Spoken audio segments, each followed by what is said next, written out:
Good morning children. ఈరోజు మనం భాషాంశాల గురించి తెలుసుకుందాం. అక్షరాలు అక్షరాలు భాషకు ఆధారం.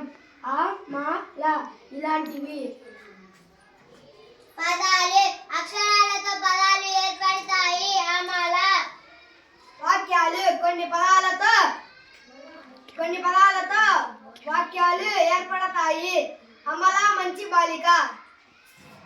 నామవాచకం వ్యక్తుల పేర్లు, ప్రదేశాల పేర్లు, వస్తువుల పేర్లు, జంతువుల పేర్లు మరియు భావాలను తెలిపే పదాలు. ఉదాహరణ: రాము, హైదరాబాద్, పుస్తకం, కుక్క, ఆనందం. సర్వనామం నామవాచకానికి బదులుగా వాడే పదాలు.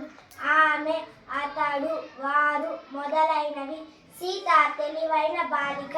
ఆమె రోజు బడికి వెళ్తుంది. సీత బదులుగా ఇక్కడ ఆమె వాడారు. ఆమె అనేది సర్వనామం. విశేషణం నామవాచకాల గుణాన్ని తెలిపే పదాలు. అందమైన, ఎర్రని, చేదుగా మొదలైనవి. ఉదాహరణ: ఏనుగు పెద్ద జంతువు. ఈ వాక్యంలో పెద్ద అనేది విశేషణం.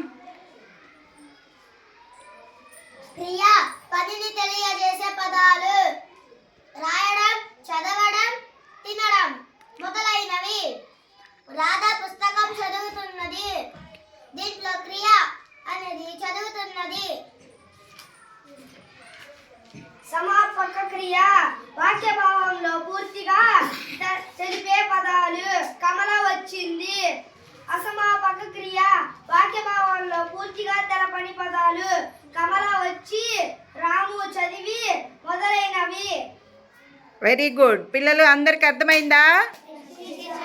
ఓకే, క్లాప్స్ ఇవ్వండి.